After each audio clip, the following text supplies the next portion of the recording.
ಸರಿಯಾಗಿದೆ ಈ ಕಲರ್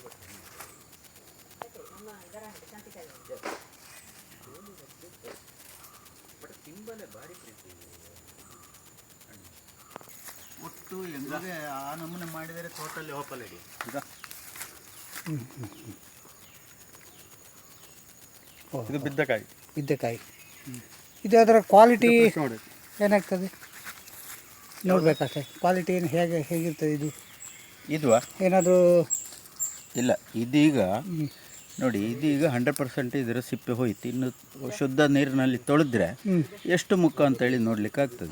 ಒಂದೇ ಮರದಲ್ಲಿ ಒಂದು ಮುಖದಿಂದ ಹಿಡಿದು ನನಗೆ 21 ಮುಖದವರೆಗೆ ಬಂದಿದೆ ಒಂದೇ ಮರದಲ್ಲಿ. ಗೌರಿ ಶಂಕರ ಅಂತೇಳಿ ಬರ್ತದೆ. ಒಂದರಲ್ಲಿ 7 ಮುಖ, ಇನ್ನೊಂದರಲ್ಲಿ 6 ಮುಖ ಇದ್ರೆ ಗೌರಿ ಶಂಕರ ಅಂತೇಳಿ ಜೋಡಿಕೊಂಡಿರುವುದು. ಸೊ ಒಂದೇ ಮರದಲ್ಲಿ ಬೇರೆ ಬೇರೆ ಒಂದೇ ಮರದಲ್ಲಿ ಆಗೋದು. ಸೊ ಇದೀಗ 2 ಜೋಡಿಕೊಂಡಿದ್ರೆ ಮಕ್ಕಳಾಗದವರಿಗೆ ಅದನ್ನು ಧರಿಸಿದ್ರೆ ಮಕ್ಕಳಾಗ್ತದೆ ಅಂತ ಹೇಳ್ತಾರೆ.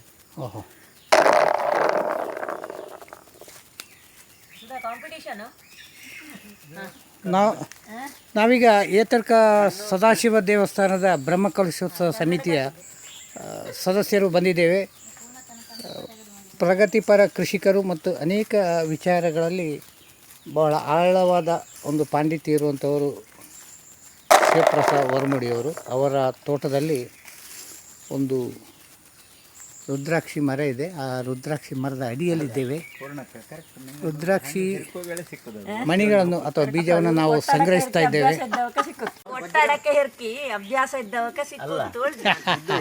ನೋಡಿ ಅದು ಅವರ ಕೃಷಿ ಪಾಂಡಿತ್ಯ ಅಂತ ಹೇಳಿದ್ರೆ ಅದೇ ಅಲ್ಲ, ಅದು ಗೊತ್ತಾಗ್ತದೆ ನೋಡಿ. ಅದು ಅವರಿಗೆ ಕೂಡಲೇ ಗೊತ್ತಾಯ್ತು. ಸೊ ಇದು ಎಷ್ಟು ಸಮಯ ಬಿದ್ದು ಹಣ್ಣಾಗಿ ಬಿದ್ದು ಸಾಧಾರಣ ಸಾಮಾನ್ಯ ಈ ರುದ್ರಾಕ್ಷಿ ಥ್ರೂಔಟ್ ದ ಇಯರ್ 365 ದಿನ ಕಾಯಿ ಆಗ್ತದೆ, ಹಣ್ಣಾಗ್ತದೆ, ಇದಾಗ್ತದೆ. ತುಂಬ ನಮ್ಮನೆ ಹಕ್ಕಿಗಳು ಈಗ ನಾನು ಗಮನಿಸಿದ ಹಾಗೆ ವೆಸ್ಟರ್ನ್ ಘಾಟ್ಸಿನ ಪಕ್ಷಿಗಳು ಏನು ಇಲ್ಲಿಗೆ ವಲಸೆ ಬರುವಾಗ ಬರ್ತದೆ, ಅದು ಕೂಡ ಈ ರುದ್ರಾಕ್ಷಿ ಹಣ್ಣನ್ನು ತಿನ್ಲಿಕ್ಕೆ ಒಂದು ಅಟ್ರಾಕ್ಟ್ ಆಗಿ ಬರ್ತಾ ಇರ್ತದೆ. ಬಟ್ ಇಲ್ಲದಿದ್ದರೆ ಬಾವೆಲಿಗಳು ಅಥವಾ ಒಂದು 7-8 ನಮೂನೆಯ ಹಕ್ಕಿಗಳು ಇಲ್ಲಿ ಶಾಶ್ವತವಾಗಿರುವ ಹಕ್ಕಿಗಳು ತಿಂತಾ ಇರ್ತದೆ, ಕೆಳಗೆ ಬೀಳ್ತದೆ. ಕೆಲವು ಎಲ್ಲೆಲ್ಲಿಯೋ ತಗೊಂಡೋಗಿ ಹಾಕ್ತದೆ. ಬಟ್ ಒಂದು 70-80% ಮರದ ಅಡಿಯಲ್ಲೇ ಬೆಳೆದು ಸಿಗ್ತದೆ. ಇದು ಸಾಮಾನ್ಯ ನಮ್ಮ ಊರಿನಲ್ಲಿ ಪೊನ್ನೆಣ್ಣೆ ಅಥವಾ ಪೊನ್ನೆಕಾಯಿ ಅಂತ ಏನು ಹೇಳ್ತೇವೆ, ಅದೇ ಸೈಜು ಮತ್ತು ಅದೇ ಕಲರು ಪಚ್ಚೆಯಾಗಿರ್ತದೆ ಕಾಯಿಯಲ್ಲಿ. ಹಣ್ಣಾಗಿ ಅದು ನೇರಳೆ ಬಣ್ಣಕ್ಕೆ ಬರ್ತದೆ. ನೇರಳೆ ಬರ್ತದೆ. ಇದು ತಂಬಳಿ ಕೂಡ ನಾವು ಅದರ ಹಣ್ಣನ್ನು ಮಾಡಿ ನೋಡಿದೆವು. ಅದು ತುಂಬ ಲಿವರಿಗೆ ಒಳ್ಳೆಯದು ಅಂತೇಳಿ ಆಯುರ್ವೇದ ಗ್ರಂಥದ ಪ್ರಕಾರ ಗೊತ್ತಾಯ್ತು. ಬಟ್ ಅದು ಏನಾಗ್ತದೆ, ನಮಗೆ ಬೀಳುವಾಗಲೇ ಒಂದು ಸೈಡ್ ಹಾಕಿ ತಿಂದದ್ದು ಇದು ನಮ್ಮನೆ ಸಿಕ್ಕೋದು, ಇಡೀ ಹಣ್ಣು ಸಿಕ್ಕೋದು ಭಾರಿ ಕಡಿಮೆ. ಹೌದು. ವರ್ಷ ಯಾವ ರುಚಿ ಇರ್ತದೆ ಸಾಧಾರಣ ಹಣ್ಣು? ಚೊಗರು, ತುಂಬ ಚೊಗರು. ಸಿಹಿ ಇಲ್ಲವೇ ಇಲ್ಲ, ಚೊಗರು. ಹೌದು. ಸೊ ಇದು ರುದ್ರಾಕ್ಷಿ ಅಂತ ಹೇಳಿದ್ರೆ ಶಿವನ ಸಾನ್ನಿಧ್ಯ ಇರುವಂತಹ ಒಂದು. ಹೌದು. ಇದು ಈಗ ಅದು ನೆಲಕ್ಕೆ ಬಿದ್ದರೆ ಅದು ಹಾಳಾಗೋದಿಲ್ಲ ಸ್ವಲ್ಪ? ಸಾಮಾನ್ಯ ನಾನು ಗಮನಿಸಿದಾಗೆ ಇದರ ನೆಲಕ್ಕೆ ಬಿದ್ದ ಮೇಲೂ ಸಹ ಡಿಕಂಪೋಸ್ ಆಗಲಿಕ್ಕೆ 1 ವರ್ಷದಿಂದ ಮೇಲೆ ಬೇಕಾಗ್ತದೆ. ಮತ್ತು ರುದ್ರಾಕ್ಷಿ ಅಂತ ಹೇಳಿದರೆ ಇಡೀ ಸಂಸಾರವಂತಿಕರ ದುಃಖ ಹರ ಮಾಡಲಿಕ್ಕೆ ತಾಕತ್ತಿರೋದು ಎಲ್ಲ ದೇವಾದಿ ದೇವತೆಗಳಲ್ಲಿ ಶಿವನಿಗೆ ಮಾತ್ರ. ಸಂಸಾರವಂತಿಕರ ದುಃಖವನ್ನು ನಾಶ ಮಾಡಲಿಕ್ಕೆ ತಾಕತ್ತಿರೋದು. ಆದ ಕಾರಣ ರುದ್ರ ಆರಾಧನೆ ಅಂತ ಹೇಳೋದು ಅಥವಾ ರುದ್ರ ಜಪ ಅಂತ ಹೇಳೋದು ಅಥವಾ ರುದ್ರ ಪಾರಾಯಣ ಏನು ನಾವು ಇವತ್ತು ಮಾಡ್ತಾ ಇದ್ದೇವೆ, ಅದು ಸಂಸಾರದ ಸುಖಕ್ಕೆ ಅಥವಾ ಸಂಸಾರದ ಎಲ್ಲ ದುಗುಡಗಳನ್ನು ದೂರ ಮಾಡಲಿಕ್ಕಿರುವಂಥ ಒಂದು ಯೋಚನೆ. ಅದಕ್ಕೆ ಬೇಕಾಗಿ ನಮ್ಮ ಹವ್ಯಕರಿಗೆ ನಮ್ಮ ಗುರುಗಳಾದಂಥ ರಾಘವೇಶ್ವರ ಭಾರತಿಗಳು ಪ್ರತಿ ಶಿವರಾತ್ರಿ ಏನು ತ್ರಯೋದಶಿಯ ದಿವಸ ನಾವು ರುದ್ರಪಾರಾಯಣ ಮಾಡಬೇಕು ಅಂತೇಳಿ ಹೇಳಿದ್ದಾರೆ. ಆ ಒಂದು ಇದನ್ನು ಸಹ ಎಲ್ಲರೂ ಅಚ್ಚುಕಟ್ಟಾಗಿ ಮಾಡ್ತಾ ಇದ್ದಾರೆ. ಅದರಿಂದಾಗಿ ಇಡೀ ಸಂಸಾರ ನೆಮ್ಮದಿಯಲ್ಲಿ ಹೋಗ್ತದೆ ಅಂತೆ. ಮತ್ತು ಈ ರುದ್ರಾಕ್ಷಿ ಗಿಡ ಅಂತ ಹೇಳ್ತಾರಲ್ಲ, ಅದು ನಿಮ್ಗೆ ಇದರ ಅಡಿಯಲ್ಲಿ ಗಿಡ ಸಿಗ್ತದೆ? ವಿಷಯ ಏನು ಅಂತ ಹೇಳಿದರೆ, ನಾನು ಕಂಡಾಗೆ ಪ್ರತಿ ಸಸ್ಯಕ್ಕೆ ಕೂಡ ಮನುಷ್ಯನ ಏನು ಮಾತುಗಳುಂಟು ಅಥವಾ ಮನುಷ್ಯನ ವರ್ತನೆ ಏನು ತಿಳಿಯುವಂಥ ತಾಕತ್ತುಂಟು. ಹೌದಾ? ಪ್ರತಿ ಗಿಡಕ್ಕೆ ಕೂಡ ನಾವು ಗ್ರಹಿಸೋದೇನು ಅಂತ ಹೇಳಿದರೆ, ನಾವು ಮಾತ್ರ ಮಾತಾಡೋದು, ನಮಗೆ ಮಾತ್ರ ಆ ನಮ್ಮನೆ ಒಂದು ಭಾವನೆಗಳು ಬರ್ತದೆ ಅಂತೇಳಿ 100% ಸುಳ್ಳು. ಹೇಗೆ ಹೇಳ್ತೀರಿ ಯಾವ ರೀತಿ ಅಂತ ಹೇಳಿದರೆ, ಪ್ರತಿ ಗಿಡಕ್ಕೂ ಕೂಡ ನಾವು ಮುಟ್ಟಿ ಅದನ್ನು ಪ್ರೀತಿ ಮಾಡಿದರೆ ಅದರಲ್ಲಿ ಬರುವ ಇಳುವರಿಗಳೇ ಜಾಸ್ತಿ ಬರ್ತದಲ್ಲ. 100%. ನಮಗೆ ಫಾರಿನ್ ಆಥರ್ ಒಬ್ಬರು ಹೇಳಿದ್ದಾರೆ, fourth step the owner is the main manure to the garden ಅಂತ ಹೇಳಿದ್ದಾರೆ. ಫೋರ್ತ್ ಸ್ಟೆಪ್ ದ ಓನರ್ ಅಂತ ಹೇಳಿದರೆ ನಡೆದಾಡುವುದು ಅದುವೇ ನಿನಗೆ ಗೊಬ್ಬರ ಅಂತಲ್ಲ. ಆಗ ಹೋಗುವಾಗ ಅವನ ಒಂದು ಎನರ್ಜಿ, ಅವನ ಆ ಒಂದು ಸಂಬಂಧ ಆ ಕೃಷಿಯೊಟ್ಟಿಗೆ ಆ ಗಿಡದೊಟ್ಟಿಗೆ ಇರುವುದು ಅಂತೇಳಿ. ನನಗೆ ಹೇಗೆ ಹೇಳಿದರೆ, ನನ್ನ ಮನೆ ಎದುರೇ ಇಷ್ಟೇ ದೊಡ್ಡ ಬೃಹತ್ ಮರ ಇತ್ತು ಅಂಗಳದ ಬದಿಯಲ್ಲಿ. ಯಾವುದು ರುದ್ರಾಕ್ಷಿ ಇತ್ತ ಮೊದಲು? ಹೌದು, ಎಷ್ಟಲ್ಲ ಒಂದು 7-8-10 ವರ್ಷ ಹಿಂದೆ. ಅದು ಏನಾಯ್ತು, ಒಂದಿನ ಸಂಜೆ ಕೂತ್ಕೊಂಡು ನಾನು ನನ್ನ ಹೆಂಡತಿ ಒಂದು ಮಾತಾಡಿದ್ದೇವೆ ಏನಂತ ಹೇಳಿದರೆ, ಒಟ್ಟು ನಟ್ಟದ್ದೆಲ್ಲ ಹೌದು, ಬಹಳ ಪ್ರೀತಿಯಲ್ಲಿ ನಾವು ಸಾಕಿದ್ದು ಹೌದು, ಅದು ಇಳುವರಿ ಕೊಡ್ತಾ ಇರುವುದು ಹೌದು, ಬಟ್ ಇದರ ಕಸ ನಮ್ಮ ಈ ಅಡಿಕೆಗೆ ಬಿದ್ದು ಹೆಕ್ಕುದು ದೊಡ್ಡ ಒಂದು ಕೊರತೆ ಆಯಿತು, ನಮಗೆ ಭಾರಿ ಒಂದು ಕಷ್ಟ ಆಯ್ತಲ್ಲ ಅಂತೇಳಿ ನಾವು ಸಂಜೆ ಮಾತಾಡಿದ್ದು. 3ನೇ ದಿವಸ ಎಲೆ ಪೂರ ಬಾಡಿ ಒಣಗಿ ಸತ್ತಿದೆ. ಮತ್ತು ನನಗೆ ಅದೇನೋ ಒಂದು ಮನಸ್ಸಿಗೆ ತುಂಬ ಬೇಸರ ಇತ್ತು. ಈಗಿನ ಈ ಕಂಪ್ಯೂಟರ್ ಯುಗದಲ್ಲಿಯೂ ಕೂಡ ನನಗೆ ಒಂದು ಜ್ಯೋತಿಷ್ಯದ ಮೇಲೆ ನಂಬಿಕೆ ಇದ್ದಾಗ ನಾನು ಅದನ್ನು ಇಟ್ಟೆ. ಆಗ ನಿನ್ನ ಮನಸ್ಸಿಗೆ ಬೇಸರ ಆಗಿ ನಾನು ಯಾಕೆ ಅಂತ ಹೇಳುವುದನ್ನು ಅವ ಹೇಳಿದ್ದಾನೆ ಆ ಮಹಾದೇವ. ಇನ್ನೂ 2 ಇದ್ದೇವೆ ಅಲ್ಲ ಅಂತೇಳಿ ಉತ್ತರ ಕೊಟ್ಟರು. ನಾನು ವಿಷಯವೇ ಹೇಳದೆ ಅವರು ಜ್ಯೋತಿಷ್ಯರು ನನಗೆ ಹೇಳಿದ ಮಾತು. ಆದ ಕಾರಣ ನೀವು ಈ ಪಾವಿತ್ರ್ಯತೆಯನ್ನು ಇನ್ನು ಮುಂದೆಯೂ ಕಾಪಾಡಬೇಕು. ನಿಮಗೆ ನಿಮ್ಮ ದೇವಸ್ಥಾನಕ್ಕೆ ನಾನು 2 ಗಿಡ ಕೂಡ ಕೊಡ್ತೇನೆ. ಅದನ್ನು ಒಳ್ಳೆಯ ಒಂದು ಪವಿತ್ರ ಜಾಗೆಯಲ್ಲಿ ಸಣ್ಣ ಮನಸ್ಸಿನಲ್ಲಿ ಇಡೀ ನಿಮ್ಮ ಪರಿಸರದ ಒಂದು ಅಷ್ಟು ಸಂಸಾರಗಳು ಚಂದಕ್ಕೆ ಒಂದು ಐಕ್ಯಮತ್ಯದಲ್ಲಿ ಹೋಗುವಾಗ ಒಂದು ಸಂಕಲ್ಪ ಮಾಡಿದ ನಡಿ ರುದ್ರ ಖಂಡಿತ ನಿಮಗೆ ಅಭಯ ಕೊಟ್ಟಾನು ಅಂತ ಹೇಳೋದು ನಿದರ್ಶನ ನನಗೆ ಸತ್ತ ಕಾರಣ. ನೀವು ಈ ಒಂದು ಅನುಭವದಲ್ಲಿ ಮರಗಳಿಗೂ ಫೀಲಿಂಗ್ಸ್ ಇದೆ, ನಮ್ಮನ್ನು ನಾವು ನೋಡ್ತೇವೆ, ನಮ್ಮ ಮಾತು ಕೇಳ್ತೇವೆ ಅಂತ ಹೇಳ್ತೀರಿ. ನಾನು ಈ ಇದರಲ್ಲಿ ದೃಢಪಟ್ಟದ್ದು, ಬಟ್ ನಾನು ಇದರಿಂದ ಮೊದಲೇ ತುಂಬ ನೋಡಿದ್ದೇನೆ. ನಾನು ಅನೇಕ ತರಕಾರಿ ಗಿಡಗಳ ಹತ್ರ ಮಾತಾಡಿಸಿದ ಒಂದು ಸಾಲು, ಮಾತಾಡಿಸದ ಸಾಲು ಅಂತೇಳಿ 2 ಸಾಲು ಬೇರೆ ಬೇರೆ ಮಾಡಿದ್ದೇನೆ. ಆ ಥರ ಪ್ರಯೋಗ ನಮ್ಮದು CPCRI ಅವರು ವಿಜ್ಞಾನಿಗಳು ಏನು ಮಾಡ್ತಾರೆ ಅದನ್ನು ಇವತ್ತು ಸಹ ನಾವು ಮಾಡ್ತಾ ಇದ್ದೇವೆ. ಇವತ್ತು ಸಹ ನಮ್ಮದು ಮುಗಿಲಿಲ್ಲ ಪ್ರಯೋಗಗಳು, ಆದರೆ ಅದು 100ಕ್ಕೆ 100 ಸತ್ಯ. ಅವರಿಗೂ ನಮ್ಮ ಎಲ್ಲ ರೀತಿಯ ಸಂವಹನ ಏನು ಹೇಳ್ತೇವೆ ಏನು ಮಾಡ್ತೇವೆ ಅದನ್ನು ಗ್ರಹಿಸಿ ಅದಕ್ಕೆ ತಕ್ಕ ಪ್ರತಿಕ್ರಿಯೆ ಕೊಡುವ ತಾಕತ್ತು ಗಿಡಗಳಿಗೆ ಮನುಷ್ಯರಿಗಿಂತ ಸ್ವಲ್ಪ ಜಾಸ್ತಿಯೇ ಉಂಟು ಅಂತ ನನ್ನ ಅಭಿಪ್ರಾಯ. ಅದೀಗ ಸರಿ ಹುಡುಕದೆ ಅದು ಕೊಟ್ಟೆ ಅಡಕ್ಕೆ ಹಿರ್ಕುತ್ತಂಗಿರ್ಕೇಕಾರ ಇದು ಕಪ್ಪಿನೊಟ್ಟಿಗೆ ಸಿಕ್ಕೇಕಾರ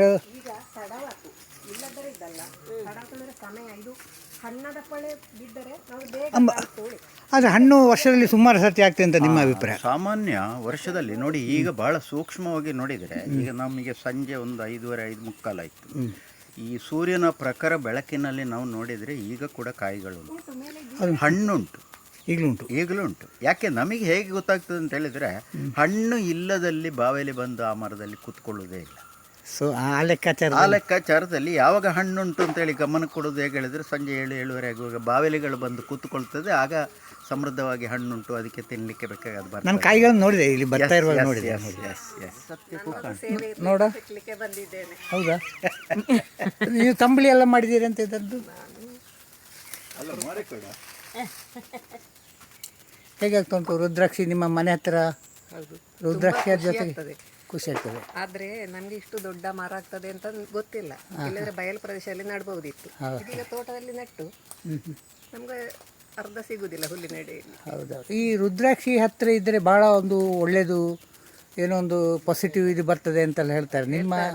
ನಿಮ್ಮ ಭಾವನೆ ಹೇಗುಂಟು? ನಮ್ಗೆ ಅದರ ಬಗ್ಗೆ ಗೊತ್ತಿರಲಿಲ್ಲ, ಆದ್ರೆ ಈಗ ಹೌದು ಅಂತ ಕಾಣ್ತದೆ, ಅನುಭವಕ್ಕೆ ಬಂದಿದೆ. ಮತ್ತೆ ವೀರಶೈವರು ಲಿಂಗಾಯತರೆಲ್ಲ ತುಂಬಾ ಫೋನ್ ಮಾಡಿ ಹೇಳಿದ್ರು ಇಲ್ಲಿ ಆಗ್ತದೆ ಅಂತ ಆಗಿ. ಅದು ಪುಣ್ಯ ಭೂಮಿಯಲ್ಲಿ ಆಗುದು ಅಂತ ಅವ್ರು ಹೇಳಿದ್ದಾರೆ, ನಮ್ಗೆ ಅದು ಗೊತ್ತಿಲ್ಲ. ಹಾಗೆ ಅವ್ರು ಹೇಳಿ ಹೌದು ಅಂತ ನಾವು ಕನ್ನಡಕ ಹಾಕಿಯೂ ಈ ಮಣ್ಣಿನೊಟ್ಟಿಗೆ ಸೇರಿದ್ರೆ ಗೊತ್ತೇ ಆಗುದಿಲ್ಲ. ಬೆಳಕಿರುವಾಗಲೇ ನಾವು ಇದನ್ನು ಹೆಕ್ಬೇಕು.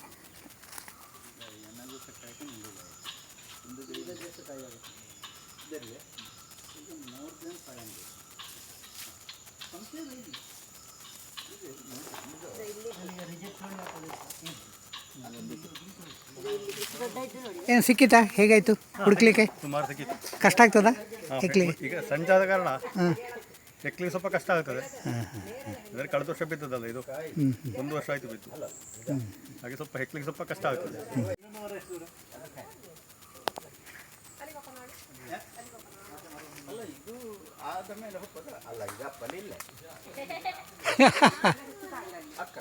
ಅಲ್ಲ ಹೆಚ್ಚು ಕಾಂಬಲಿಲ್ಲ ಅಲ್ಲಿಗೆ ಮತ್ತು ಹೆಚ್ಚು ಕಷ್ಟಲಾಗ್ತದೆ.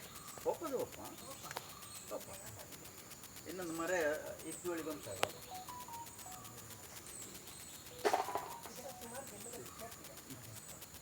ಇದು ಇದು ಗೆಲ್ಲು ಇದೇ ಮರದ?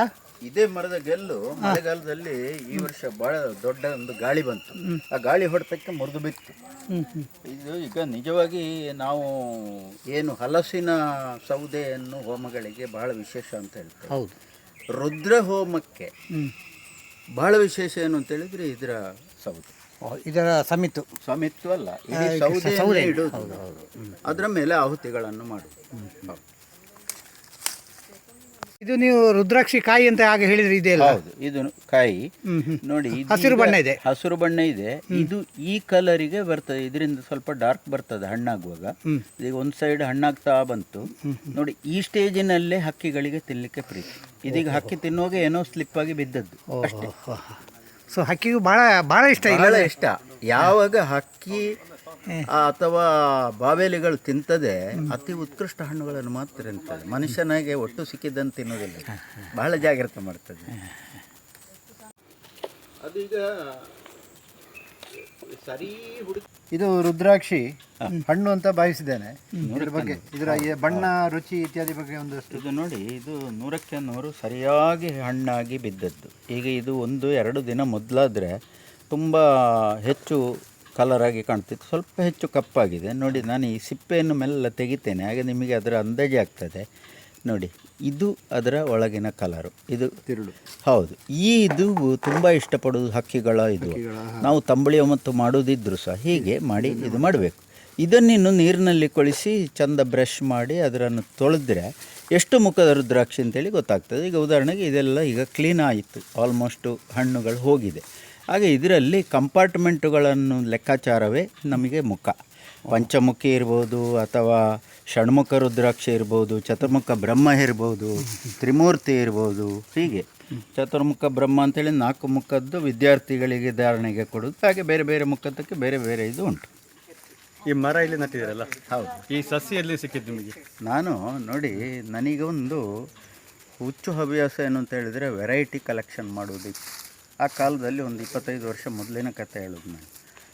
ರುದ್ರಾಕ್ಷಿ ಗಿಡವನ್ನೊಂದು ಸಂಪಾದಿಸಬೇಕು ಅಂತೇಳಿ ತುಂಬ ಪ್ರಯತ್ನ ಮಾಡ್ತಾ ಇರುವಾಗ ಈ ಊರಿನಲ್ಲಿ ಪಾರೆ ನಾರಾಯಣ ಭಟ್ರು ಅಂತೇಳಿ ಇಲ್ಲಿ ಸಾರಡ್ಕದ ಹತ್ತಿರ ಅವರ ಮನೆ, ಅವರಿಗೊಂದು ನರ್ಸರಿ ಎಲ್ಲ ಇತ್ತು. ಹಾಗೆ ಅವರ ಮನೆಗೆ ಹೋದೆ. ಹಾಗೆ ಅವ್ರ ಹತ್ರ ಕೇಳುವಾಗ ಹೇಳಿದರು, ಕೊಚ್ಚಿಯಲ್ಲಿ ಸಿಗ್ತದೆ, ನಾನು ನಿನಗೆ ಅಲ್ಲಿಂದ ಒಂದು ಸಣ್ಣ ಲಿಂಕ್ ಕೊಡ್ತೇನೆ, ವರ್ಷದಲ್ಲಿ ಒಂದು ಸಲ ಅಲ್ಲಿ ಅವರು ನನ್ನಲ್ಲಿಗೆ ಜಾಯಿಕಾಯಿ ತೆಗಿಲಿಕ್ಕೆ ಬರ್ತಾರೆ ಅಂತೇಳಿ. ಹಾಗೆ ಅವರು ಫೋನ್ ಮಾಡಿ ಹೇಳಿ ಅವರನ್ನು ಸಂಪರ್ಕ ಮಾಡಿ ಅವರ ಮೂಲಕ 6 ಗಿಡ ತಂದೆವು ನಾವು. 3 ಗಿಡ ನಾನು ನೆಟ್ಟೆ, 3 ಗಿಡ ನನ್ನ ಚಿಕ್ಕಪ್ಪ ನೆಟ್ಟರು. ಚಿಕ್ಕಪ್ಪನಲ್ಲಿ ಏನಾಯಿತು ಅಂತೇಳಿದರೆ, ಶುದ್ಧಾಚಾರದ ವಿಷಯದಲ್ಲಿ ಇದಕ್ಕೆ ರಾಜಿ ಇಲ್ಲ. ಸ್ವಲ್ಪ ಅಶುದ್ಧ ಆದರೂ ಸಾಯ್ತದೆ. ಒಂದು 2-3 ಉದಾಹರಣೆ ಏನು ಅಂತ ಹೇಳಿದರೆ, 3 ಗಿಡಗಳು 3 ನಮೂನೆಯ ಇನ್ಸಿಡೆಂಟುಗಳಲ್ಲಿ ನನ್ನ ಚಿಕ್ಕಪ್ಪನಲ್ಲಿ ಸತ್ತೋಯಿತು. ಮತ್ತು ನನ್ನ 3 ಗಿಡ ಸಹ ದೊಡ್ಡ ಆಯಿತು, ಚೆಂದ ಆಯಿತು. ಬಟ್ ಒಂದು ಗಿಡ ಮಾತ್ರ ನಮ್ಮ ಒಂದು ಅಚಾತುರ್ಯದಿಂದ ಅದು ಸತ್ತೋಯ್ತು. ಈ 2 ಚೆಂದ ಕೊಟ್ಟು. ಹಾಗೆ ಕೊಚ್ಚಿಯಿಂದ ಇದು ಬಂದದ್ದು ನನಗೆ. ಆ ಕಾಲದಲ್ಲಿ ಈ ಒಂದು ಗಿಡಕ್ಕೆ ಶೂಟ್ ನಾನು ಆಗ 1,500 ರೂಪಾಯಿ ಕೊಟ್ಟಿದ್ದೇನೆ ಒಂದು ಗಿಡ. ಈಗ 30 ವರ್ಷ ಆಯಿತು. 30 ವರ್ಷ ಈಗ ಹೌದು. ಈಗ ಹಾಗೆ ಅಲ್ಲ. ಈಗ ನೋಡಿ, ನಾವು ಫಸ್ಟ್ ಟಿ ವಿ ತೆಗೆಯುವಾಗ 10,000 ರೂಪಾಯಿ ಕೊಟ್ಟಿದ್ದೇವೆ. ಅದು ಮತ್ತೆ ರೇಟ್ ಡೌನ್ ಆಗಿದೆ. ಹಾಗೆ ಇದೆಲ್ಲ ನರ್ಸರಿಗಳಲ್ಲಿ ಹೇಗೆ ಹೇಳಿದರೆ, ಮೇಯ್ನ್ ಅಂತ ಹೇಳಿದರೆ ಇದು ಫ್ಯಾನ್ಸಿ ಇದ್ದವು ಮಾತ್ರ ತೆಗೆಯೋದು. ಹಾಗಾಗಿ ಇದನ್ನು ಬರೀ ವ್ಯಾಲ್ಯೂಯೇಷನ್ 30 ವರ್ಷ ಮೊದಲು ಚಿನ್ನದ ರೇಟಿಗೆ ಇದ್ದಾಗ ಇವತ್ತಿನ ರೇಟ್ ಅಂತೇಳಿ ಹಾಗೆ ಕಂಪೇರ್ ಮಾಡಲಿಕ್ಕೆ ಆಗೋದು. ಬಟ್ ಇದಕ್ಕೆ ನನ್ನ ಲೆಕ್ಕಾಚಾರದಲ್ಲಿ ನಾವು ಬೆಲೆ ಹೇಳುವುದೇ ಕಷ್ಟ. ಯಾಕೆ ಅಂತ ಹೇಳಿದರೆ ಅದರ ಶಕ್ತಿಯನ್ನು ಮಾತ್ರ ನಾವು ಅಳಿಬೇಕು, ದುಡ್ಡಿನಲ್ಲಿ ಅಲ್ಲ ಅಂತೇಳಿ ನನ್ನ ಭಾವನೆ. ಈಗ 1,500 ಇರಬೇಕು, 30 ವರ್ಷ ಮೊದಲು ನಾವು ಕೊಟ್ಟರು. ಈಗ ಅದಕ್ಕೆ ಎಷ್ಟು ಅಂತೇಳಿ ಕಂಪೇರ್ ಮಾಡೋದರಿಂದಲೇ ಹೆಚ್ಚು. ಅದರ ಪಾಸಿಟಿವ್ ಎನರ್ಜಿ ನಮಗೇನು ಒಳ್ಳೆಯದು ಮಾಡ್ತದೆ, ಅದು ಯಾವ ನಮೂನೆಯಲ್ಲಿ ನಮಗೆ ಗುಣ ಕೊಟ್ಟಿದೆ ಅದನ್ನು ನಾವು ನೋಡಬೇಕು, ಹಣದ ರೂಪದಲ್ಲಿ ಅಲ್ಲ ಅಂತೇಳಿ ನನ್ನ ಭಾವನೆ. ಯಾಕಂತಂದರೆ ಯಾರೋ ಹೇಳಿದ್ರು ಅದು ಬೀಜ ಬಿತ್ತಿ ಗಿಡ ಮಾಡಲಿಕ್ಕೆ ಭಾರಿ ಕಷ್ಟ. ನಿಮ್ಮ ಅನುಭವದಲ್ಲಿ ಹೇಗೆ ಅದು? ಈಗ ನೋಡಿ, ಗಿಡ ಇದೆ ಇಲ್ಲಿ ನಾನು ನೋಡಿದ ಲೆಕ್ಕದಲ್ಲಿ ನನಗೆ ಈಲ್ಡ್ ಬಂದು 3-4-5 ವರ್ಷ ಕೂಡ ನಮಗೆ ಗಿಡವೇ ಆಗಲಿಲ್ಲ. ತುಂಬ ಬೇಸರದಲ್ಲಿದ್ದೆ ನಾನು. ಒಂದು ಪ್ರತ್ಯುತ್ಪಾದನೆ ಅಂತ ಹೇಳೋದೇ ಪ್ರಧಾನ ಗಿಡಗಳಿಗಿರೋದು. ನಮಗೆ ರುದ್ರಾಕ್ಷಿ ಇರ್ಬೋದು, ಯಾವುದೇ ಹಣ್ಣು ಹಂಪಲುಗಳು ಇರುವುದು, ಅದರ ಸಸ್ಯಾಭಿವೃದ್ಧಿಯೇ ಅದರ ಪ್ರಧಾನ ಉದ್ದೇಶ. ಹೌದು. ಆದರೆ ಇದು ಯಾಕಾಗೋದಿಲ್ಲ ಅಂತ ಹೇಳುವ ಒಂದು ಸಣ್ಣ ಬೇಸರ ಇತ್ತು ನನಗೆ.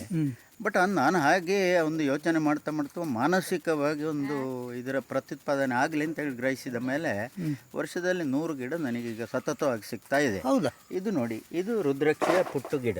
ಈಗ ಇದನ್ನು ತೆಗೆದು ನಾವು ಸ್ವಲ್ಪ ದೊಡ್ಡ ಬ್ಯಾಗಿಗಳಿಗೆ ಹಾಕಿದರೆ ಒಳ್ಳೆ ಬೃಹತ್ ಮರ ಆಗ್ತದೆ. ಇದೊಂದು 6ನೇ ವರ್ಷ ನಮಗೆ ಈಲ್ಡ್ ಕೊಡಲಿಕ್ಕೆ ಶುರುವಾಗ್ತದೆ. ನೋಡಿ, ಇದು ಸಾಧಾರಣ ಅಡಿ ಎತ್ತರ, ತುಂಬ ಎತ್ತರ ಹೋಗ್ತದೆ. ತುಂಬ ಎತ್ತರ ಹೋಗ್ತದೆ. ನೋಡಿ, ಈ ಥರ ನಾವು ತೆಗೆದು ಯಾವುದಾದ್ರೂ ಒಂದು ಗ್ರೋ ಬ್ಯಾಗಿನಲ್ಲಿ ಹಾಕಿ ದೊಡ್ಡ ಮಾಡಿದರೆ ಆಯಿತು. ನೋಡಿ, ಇದು ಹುಟ್ಟಿಯಾಗುವಾಗ ಈಗ ಇದು ಇಡೀ ಉಂಟು, ಇದು ಒಡಿತದೆ. ಆ್ಯಕ್ಚುಲಿ ಇದರ ಒಳಗೆ 3 ಅಥವಾ 4 ಬೀಜ ಇರ್ತದೆ. 5 ಮುಖ ಅಂತ ಹೇಳಿದರೆ 5 ಕಂಪಾರ್ಟ್ಮೆಂಟ್ ಇರೋದು. 1 ಮುಖ ಅಂತ ಹೇಳಿದರೆ ಕಂಪಾರ್ಟ್ಮೆಂಟೇ ಇಲ್ಲ. 2 ಮುಖ ಅಂತ ಹೇಳಿದರೆ 2 ಕಂಪಾರ್ಟ್ಮೆಂಟ್. ಆ ಕಂಪಾರ್ಟ್ಮೆಂಟಿನ ಒಳಗೆ ಭಾಳ ಸಣ್ಣ ಎಳ್ಳಿನಿಂದ ಒಂದು 2-3 ಪಾಲು ದೊಡ್ಡ ಸಣ್ಣ ಬೀಜ ಇರುವುದು. ಇಷ್ಟು ಗಟ್ಟಿಯ ಕವಚವನ್ನು ಒಡೆದು ಹೊರಗೆ ಬರುವ ತಾಕತ್ತು ಆ ಬೀಜಕ್ಕೆ ಇಲ್ಲ. ಇದು ಬಹಳ ಆಕ್ಸಿಡೆಂಟಲಿ ಈಗ ಆಗ್ತಾ ಉಂಟು. ಬಹುಶಃ ಹೇಗೆ ಒಡೆದು ಹೊರಗೆ ಬರ್ತದೆ ಅಂತ ಹೇಳೋದು ವಿಚಿತ್ರ, ಮಿಸ್ಟರಿ. ಹೌದು ಹೌದು. ಈಗ ನಾನು ಕಂಡಾಗೆ ನಾನೊಂದು 50 ಗಿಡಗಳನ್ನು ನಮ್ಮ ಗುರುಗಳಿಗೆ ಕೊಟ್ಟಿದ್ದೇನೆ. ಅಲ್ಲಿಂದ ಮತ್ತೆ ನಮಗೆ ಒಂದು 100 ಗಿಡ ಆಗ್ತಾ ಉಂಟು. ಫಸ್ಟ್ ಅದನ್ನು ಅವ್ರಿಗೆ ಕೊಟ್ಟೆ. ಅದರ ನಂತರ ಇದು ನೋಡಿ, ಜಸ್ಟ್ ಮೊಳಕೆ. ಮೊಳಕೆ ಇಲ್ಲಿ ನೋಡಿ, ಕೈಯಲ್ಲಿ ಅವರು. ಕೈಯಲ್ಲಿ ನಿಲ್ಲಿ ಆ ಮನಸ್ಸಿದ್ದರೆ ಸಿಗ್ತದಲ್ಲ. ಇದು ಹಾಕಿದರೆ ಬಕ್ಕ ಅಲ್ಲ, ನಿಮಗೆ ಇದು ಅಲ್ಲಲ್ಲ, ಇದು ಬಕ್ಕಾಳಿ ಕೇಳಿದ್ದಾನೆ. ಅದು ಬಕ್ಕು, ಇದು 100% ಬತ್ತು. ನೋಡಿ, ಇದು ನೋಡಿ ಬೀಜ, ಅದರ ಬೀಜದ ಹೊರಗೆ ಈಗ ಮೊಳಕೆ ಬಂದದ್ದು. ಆ್ಯಕ್ಚುಲಿ ಇದರ ಒಂದು 5ನೇ ಒಂದು ಪಾಲು ಇರುವುದು. ಇದೀಗ ಮೊಳಕೆ ಬರಲಿಕ್ಕೆ ಬೇಕಾಗಿ ಅದು ದೊಡ್ಡಾಗಿ ಆ ಕವಚವನ್ನು ಒಡೆದು ಹೊರಗೆ ಬಂದಂಥದ್ದು. ಈ ರುದ್ರನಿಗೆ ಸಂಬಂಧಪಟ್ಟದ್ದು. ರುದ್ರ ಮತ್ತು ಅಕ್ಷಿ ಅಂತ ಅದೊಂದು ಸಣ್ಣ ಪುರಾಣ ಕಥೆ ಏನಾರು ಹೇಳ್ಬೋದಾ? ಇಲ್ಲ, ರುದ್ರಾಕ್ಷಿ ಅಂತ ಹೇಳಿದರೆ ನನಗೆ ಈ ಪುರಾಣಕ್ಕಿಂತಲೂ ಹೆಚ್ಚು ಇದು ಏನು ಅಂತ ಹೇಳಿದರೆ, ನಮ್ಮ ಗುರುಗಳು ಹೇಳಿದಂಥ ವಿಚಾರವು ಮಾತ್ರ ನನಗೆ ಅನುಭವದಲ್ಲಿರುವುದು ಮತ್ತು ನನ್ನ ಮನಸ್ಸಿನಲ್ಲಿರುವುದು. ಗುರುಗಳು ಏನು ಹೇಳಿದ್ದಾರೆ ಅಂತ ಹೇಳಿದರೆ, ಪಂಚಾಯತನ ಪೂಜೆ ಅಂತೇಳಿ ನಮ್ಮ ಹವ್ಯಕರಲ್ಲಿ ಅಥವಾ ನಮ್ಮ ಬ್ರಾಹ್ಮರಲ್ಲಿ ಇರುವಂಥದ್ದು. ಸಪೋಸ್ ಪಂಚಾಯತನ ಪೂಜೆಗೆ ವ್ಯವಸ್ಥೆ ಇಲ್ಲ ಅಂತೇಳಿ ಆದರೆ ಬರೀ ಇಂಥ ಒಂದು ರುದ್ರಾಕ್ಷಿಯನ್ನು ದೇವರ ಮನೆಯಲ್ಲಿಟ್ಟು ಪೂಜೆ ಮಾಡಿ, ಪಂಚಮುಖಿಯ ಒಂದು ರುದ್ರಾಕ್ಷಿಯನ್ನಿಟ್ಟು ಪೂಜೆ ಮಾಡಿ, ನಿಮಗೆ ಎಲ್ಲ ಸಂಸಾರದ ನೋವುಗಳನ್ನು ಹೋಗಿ ನಲಿವೇ ಬರ್ತದೆ ಅಂತ ಹೇಳುವಂಥ ವಿಚಾರವನ್ನು ನಮ್ಮ ಗುರುಗಳು ಹೇಳಿದ್ದಾರೆ. ಹಾಗಾಗಿ ನಾನು ನಂಬಿದ್ದೇನು ಅಂತೇಳಿದರೆ, ಅತ್ಯದ್ಭುತವಾದಂಥ ಒಂದು ಶಕ್ತಿ ಇರುವಂಥ ಒಂದು ವ್ಯವಸ್ಥೆ. ಎರಡನೆಯದ್ದು, ಈಗ ನಮ್ಮ 1-2-3 ಜನ ರಿಲೇಟಿವ್ಸು 10 ರುದ್ರಾಕ್ಷಿಯನ್ನು, ಫಾರ್ ಎನ್ ಎಕ್ಸಾಂಪಲ್ ಈಗ ಇದರಲ್ಲಿ 3, 6, 9 ಒಂದು 10 ರುದ್ರಾಕ್ಷಿಯನ್ನು ಒಂದು ದೊಡ್ಡ ಲೋಟ ನೀರಿನಲ್ಲಿ ಮೊದಲಿನ ದಿವಸ ಹಾಕಿಡೋದು. ಸಂಜೆ ಮರುದಿವಸ ಎದ್ದು ಬ್ರಷ್ ಮಾಡಿದ ತಕ್ಷಣ ಆ ನೀರನ್ನು ಕುಡಿಯೋದು. ಅವರಿಗೆ BP 100% ಕಂಟ್ರೋಲ್. BP ಟ್ಯಾಬ್ಲೆಟ್ ತಗೊಳ್ತಾ ಇದ್ದವರು ಕೂಡ ಟ್ಯಾಬ್ಲೆಟ್ ಬೇಡ.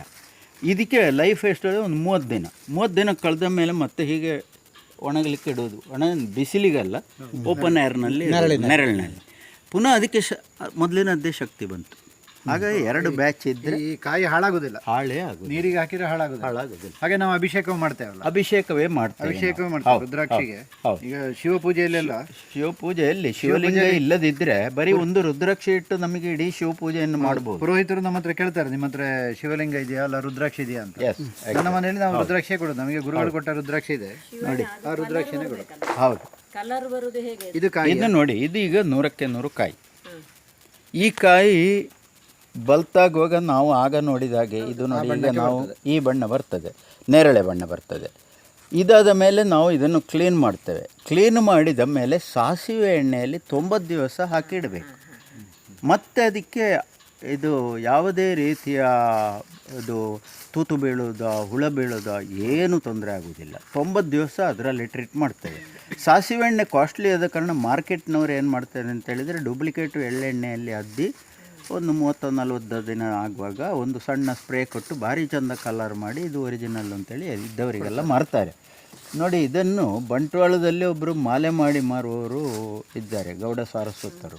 ಅವರು ಒಂದು ಪೀಸಿಗೆ 5 ರೂಪಾಯಿಗೆ ಬೇಕು ಅಂತ ಹೇಳಿದ್ದಾರೆ ನನ್ನ ಹತ್ರ. ನಾನು ಮಾರಲಿಲ್ಲ, 5 ರೂಪಾಯಿಗೆ ಒಂದು ಪೀಸು. ನಮಗೆ ವರ್ಷಕ್ಕೆ ನಿಜವಾಗಿ ಕಲೆಕ್ಷನ್ ಮಾಡೋದಿದ್ರೆ ಒಂದು 5,000 to 10,000 ಕಾಯಿ ಆಗ್ತದೆ ಒಂದು ಮರದಲ್ಲಿ. ಎರಡು ಮರದಲ್ಲಿ 10,000 ಕಾಯಿ ಆದರೆ ಗುಣಿಸು 5 ಮಗ್ಗಿ ಎಲ್ರಿಗೂ ಗೊತ್ತುಂಟು, ಕ್ಯಾಲ್ಕುಲೇಟರ್ ಉಂಟು, ನಮಗೆ ನೋಡಿಕೊಳ್ಬೋದು. ಇದು ಮಾರುಕಟ್ಟೆಯ ಧಾರಣೆಯ ವಿಚಾರದಲ್ಲಿ ಹೇಳಿದ್ದು. ಬಟ್ ನನಗೇನಾಗಿದೆ ಅಂತ ಹೇಳಿದರೆ, ನಮಗೆ ನಮ್ಮ ಗುರುಗಳೇ ದೇವರು ಅಂತೇಳಿ ನಂಬುವವು ನಾನು. ನಮಗೆ ನೀನು ಮಾರಬೇಡ ಅಂತ ಹೇಳಿದರೆ ನನಗೆ ಬೇಕು, ಮಠಕ್ಕೆ ಬೇಕು ಅಂತ ಹೇಳಿದ್ದಾರೆ. ಹಾಗಾಗಿ ನಾನು ಗೋಣಿಗಳಲ್ಲಿ ಆದಾಗೆ ಪುರುಸತ್ತಾಗೋಗ ಹೆಕ್ಕುವುದು, ತೆಗೆದಿಡುವುದು. ಅವರು ಏನು ಬೇಕು ಅಂತೇಳಿ ಅಪೇಕ್ಷೆ ಪಡುವ ದಿವಸ ಕೊಡೋದು. ಈ ಒಂದು ನೀವು ಹೆಕ್ಕಿಯಂತಹ ಈ ರುದ್ರಾಕ್ಷಿಯ ಬಗ್ಗೆ ಏನು ಅಭಿಪ್ರಾಯ ಮೂಡ್ತಾ ಉಂಟು ನಿಮಗೆ? ನೋಡಿ, ಇದರಲ್ಲಿ ರುದ್ರಾಕ್ಷಿಯಲ್ಲಿ ಈಗ ಹೆಕ್ಕಿದ್ದಲ್ಲಿ ಕಾಯಿಗಳಿದೆ. ಇದು ಒಳ್ಳೆ ಹಣ್ಣದ್ದು, ಅವರು ನೇರಳೆ ಬಣ್ಣಕ್ಕೆ ಬಂದಿದೆ ಅಂತ ಹೇಳಿದ್ದಾರೆ. ಇದೆಲ್ಲ ಬಹುಶಃ ಸ್ವಲ್ಪ ಸಮಯ ಹಿಂದೆ ಬಿದ್ದು ಅದರ ಫಲ ಎಲ್ಲ ಮಣ್ಣಿಗೆ ಸೇರಿ ಹೋಗಿದೆ. ಇದನ್ನು ಹೆಕ್ಕಲಿಕ್ಕೆ ನಾವೀಗ ಬಂದದ್ದು ತಡ ಆಯಿತು. ನಾವು ಹಗಲು ಬಂದಿದ್ದಿದ್ರೆ ಇನ್ನಷ್ಟು ಸಿಗ್ತದೆ. ಯಾಕಂದರೆ ಇದು ಸುಮ್ಮನೆ ಮೇಲಿಂದ ನೋಡಿದರೆ ಕಾಣೋದೇ ಇಲ್ಲ, ನಮಗೆ ಏನು ಕಾಯಿ ಇಲ್ಲ ಅಂತ ಗ್ರಹಿಸ್ತೇವೆ. ಆ ಮಣ್ಣಿನ ಬಣ್ಣ ಮತ್ತು ಇದರ ಬಣ್ಣ ಬಗ್ಗಿ ನೋಡಿದರೆ ಮಾತ್ರ ಸಿಗುವಂಥದ್ದು.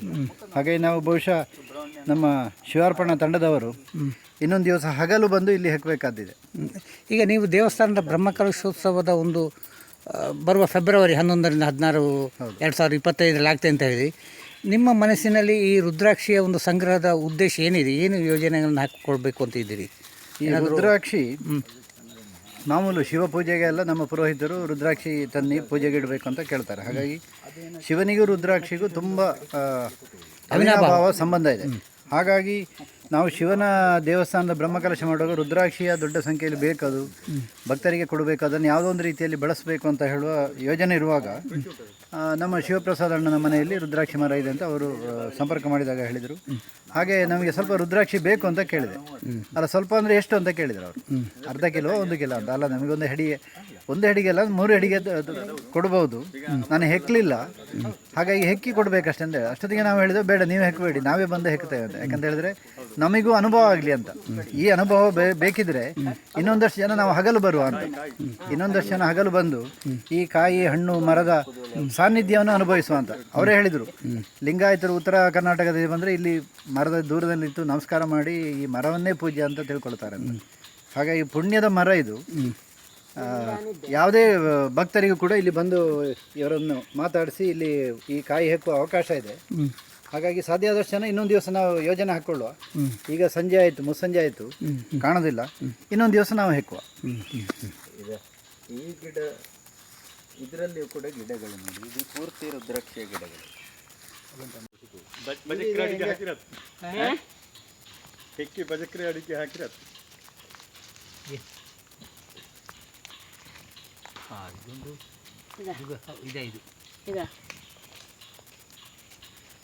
ಚಂದ್ರಶೇಖರ್, ಪೂರ್ತಿ ನಾವು ಬಿಸಿಲಿರುವಾಗ ಹೆಕ್ಕಿದ್ರೆ ಒಂದು ಬುಟ್ಟಿ ಜಾಸ್ತಿ ಸಿಗ್ಲಿಕ್ಕಿಲ್ವ? ಈಗ ಮೇಲೆಯೂ ಇದರದ್ದು ಆಗ್ಬೋದು.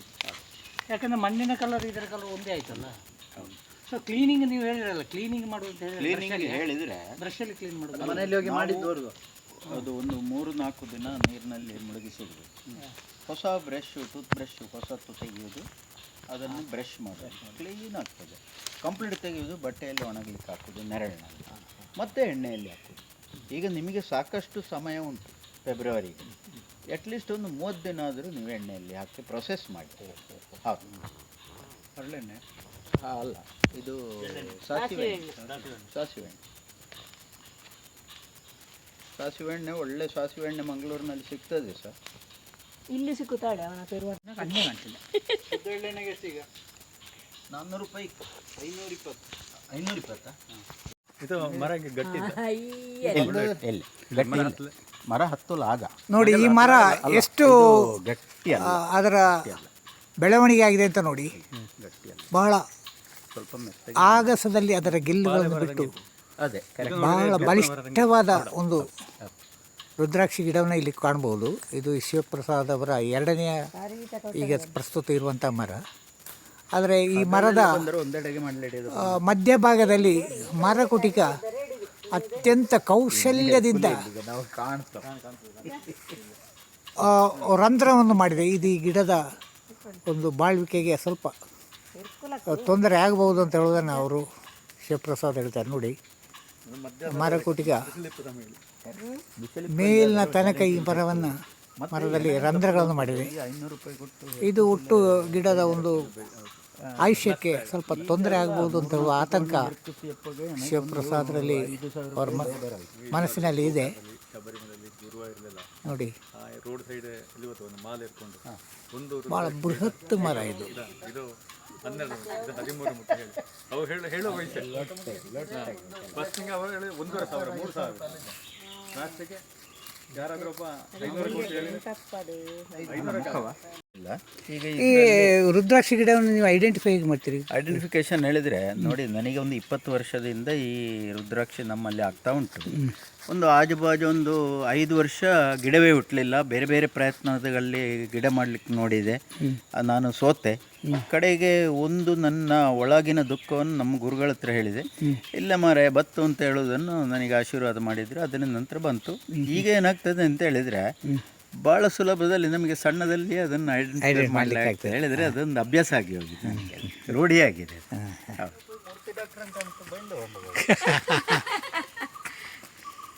ಗೋ ಡಾಕ್ಟ್ರು ಗೋ ಮಾಡ್ತಾರೆ.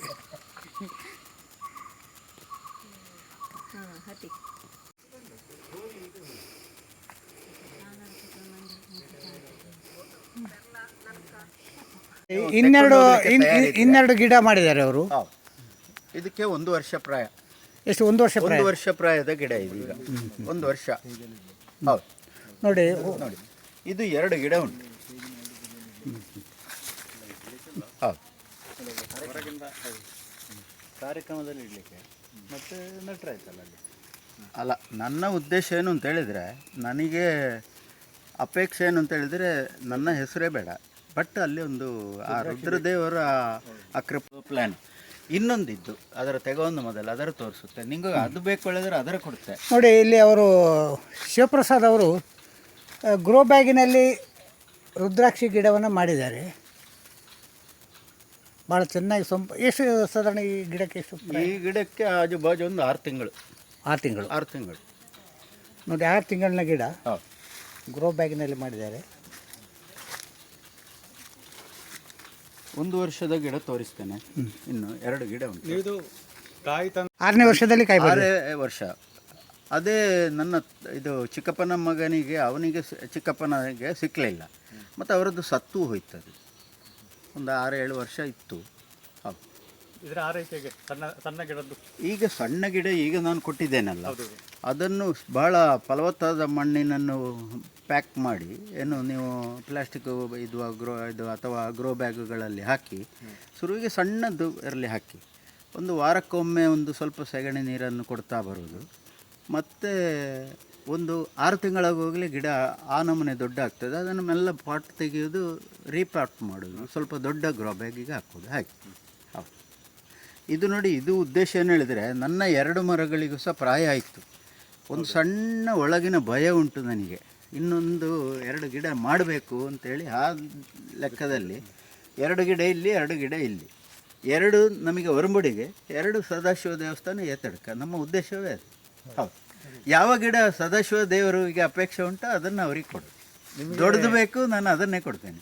ಸಣ್ಣದು ಬೇಕು, ಸಣ್ಣದು ಕೊಡ್ತೇನೆ. ಹಾಗೆ. ಈಗ ಮನೆ ಅಥವಾ ದೇವಸ್ಥಾನದ ಯಾವ ಭಾಗದಲ್ಲಿ ಇದು ಇಡ್ಬೋದು ಅಂತ ಗೊತ್ತುಂಟ? ರುದ್ರನನ್ನು ಯಾವ ಭಾಗದಲ್ಲಿಯೂ ಇಡ್ಬೋದು. ಹೌದು, ಈಶಾನ್ಯ ಒಂದು ಬಿಟ್ಟು, ಪೂರ್ವ ಭಾಗದಲ್ಲಿ ಈಶಾನ್ಯ ಒಂದು ಬಿಟ್ಟು. ಹಾಗೆ ಹೌದು, ಈಶಾನ್ಯದಲ್ಲಿ ಯಾವುದೇ ಗಿಡಗಳನ್ನು ನಡುವುದು ಒಳ್ಳೆಯದಲ್ಲ. ಯಾಕೆಂದರೆ ಇದು ಬೃಹತ್ ಆಗ್ತದೆ. ಒಂದು ವಾಸ್ತುಪುರುಷನ ತಲೆ ಇರುವುದು ಈಶಾನ್ಯ ಭಾಗದಲ್ಲಿ. ಹಾಗಾಗಿ ಆ ಮೂಲೆಯಲ್ಲಿ ಯಾವ ಗಿಡಗಳು ಸೂಕ್ತ ಅಲ್ಲ.